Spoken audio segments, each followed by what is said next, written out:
গত কয়েকদিন আগে রাজশাহীর বোয়ালিয়া থানাতে আমাদের জুলাইয়ের একজন আহত যোদ্ধা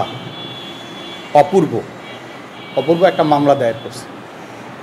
এই মামলাটা নিয়ে একটু বিভিন্ন মহলে মিশ্র কথাবার্তা, মিশ্র প্রতিক্রিয়া দেখতে পাচ্ছি আমরা, এবং নানাজনকে ব্লেম করছে এটা সেটা বলে, যার কারণে আমরা আমাদের জায়গা থেকে এটাকে ক্লিয়ার করার প্রয়োজন মনে করছি। সেটা হচ্ছে যে অপূর্ব জুলাইয়ের গুলিবিদ্ধ একজন যোদ্ধা অপূর্ব একটি মামলা দায়ের করছে এবং এই মামলা দায়ের করার তার নৈতিক অধিকার আছে। জুলাইয়ের যে কোনো ভুক্তভোগী তার ইচ্ছা অনুযায়ী ইন্ডিপেন্ডেন্টলি সিদ্ধান্ত নিয়ে বা কারোর সাথে পরামর্শ করে সে মামলা করতেই পারে, এটা তার স্বাধীনতা। কিন্তু এই মামলা পরবর্তী দু একটা বিষয় আমাদের খুবই জরুরিভাবে আমাদের কনসার্নের মধ্যে আসছে। সেটা হচ্ছে যে কেউ কেউ এই মামলাটাকে রাজশাহী মহানগর জাতীয় নাগরিক পার্টির মামলা হিসেবে চালানোর চেষ্টা করছে, বলার চেষ্টা করছে। অ্যাকচুয়ালি এই মামলাটা জাতীয় নাগরিক পার্টির পলিটিক্যাল প্ল্যাটফর্ম থেকে এই মামলাটা আসলে করা হয়নি। এই মামলাটা তার একান্ত নিজের মামলা। একজন জুলাইয়ের যোদ্ধা, এই জুলাই যুদ্ধের পরে আপনারা জানেন জুলাই বিপ্লবের পরে জাতীয় নাগরিক পার্টি আসলে প্রতিষ্ঠা হয়েছে। তো এই পার্টিটা প্রতিষ্ঠা হওয়ার আগে বাংলাদেশে এই জুলাই আন্দোলনে মূলত বৈষম্য বিরোধী প্ল্যাটফর্ম এই আন্দোলনটাকে পরিচালনা করছে দেশব্যাপী।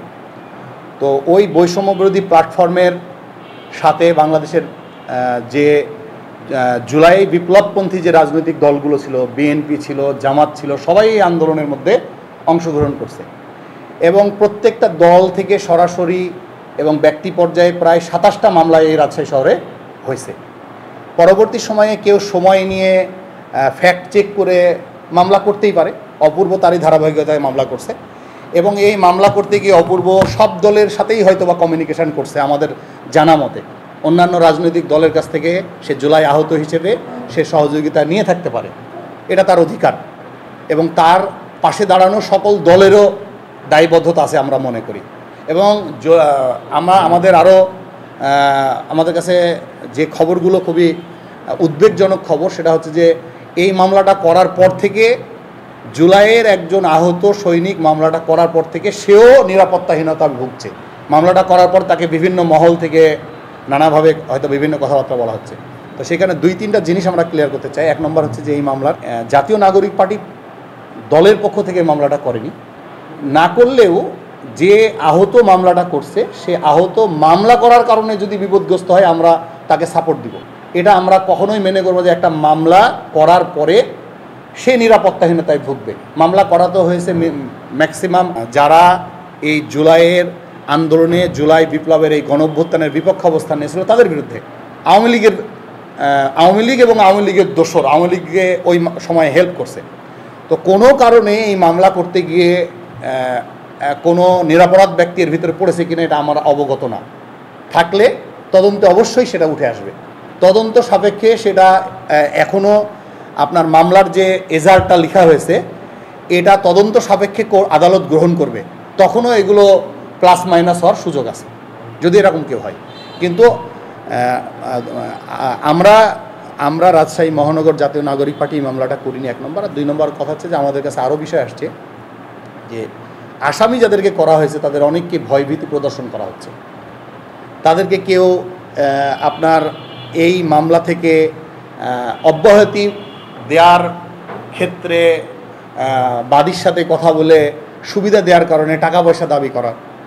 রাজনৈতিক কর্মীদের পক্ষ থেকেও আমরা এরকম অভিযোগ শুনছি, সাংবাদিকদের ভিতর থেকে অভিযোগ শুনছি, অন্যান্য সকলের কাছ থেকে অভিযোগ শুনছি যে এই মামলাটাতে এই জুলাই আর অপূর্বর সাথে নেগোসিয়েশন করে দেবো, আমাদেরকে এরকম অর্থ দেন।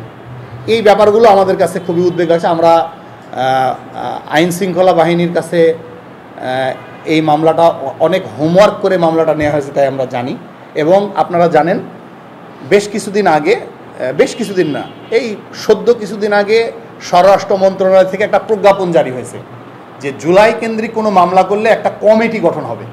সেই কমিটির মাধ্যমে এই আলোচনা পর্যালোচনা করে সকল তত্ত্বাবধানের মাধ্যমে মামলাটা করা হবে। সেই কমিটির প্রধান হচ্ছে রাজশাহী মহানগর আরএমপির পুলিশ কমিশনার স্বয়ং নিজে।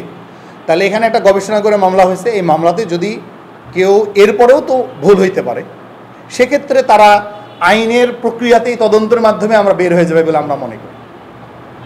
এটা নিয়ে আমি কোনো ডাউট ফিল করি না। আমরা বিগত 15 বছর আগে 15 বছরে আওয়ামী ফ্যাসিবাদের সময় আমি ব্যক্তিগতভাবে বহু মামলার আসামি। আমরা মানে রাজশাহীতেই ছিলাম না, মামলা হয়ে গেছে, আমরা অব্যাহতি পাইনি। আমরা এগুলো 12-13 বছর ধরে কোর্টের দুয়ারে ঘোরাঘোরা করছি, অনেক মামলায় খালাস হয়েছে, অনেক মামলাতে আমাদের পানিশমেন্ট হয়েছে। তো এখন মূল কথা হচ্ছে যে আপনাদের কাছে ক্লিয়ার করছি যে কেউ যেন এই মামলাকে ঘিরে অর্থনৈতিক কোনো অসাধু চিন্তা নিয়ে সুবিধা নিতে না পারে, এ ব্যাপারে প্রশাসনও সচেতন থাকবে, আপনারা যারা মিডিয়া কর্মী আছেন তারাও সচেতন থাকবেন।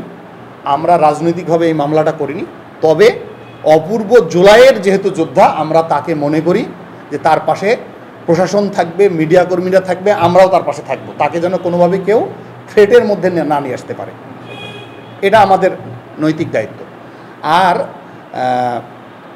মামলা তদন্ত সাপেক্ষে যারা এই দোষী, এই জুলাইয়ে যারা মানে জুলাই আন্দোলনের পক্ষে ভূমিকা পালন করেছে, যাদেরকে আসামি করা হয়েছে, তাদেরকে দ্রুততম সময়ের মধ্যে আইনের আওতায় নিয়ে এসে আইনের শাসন প্রতিষ্ঠা করা হবে, এটা আমরা চাই।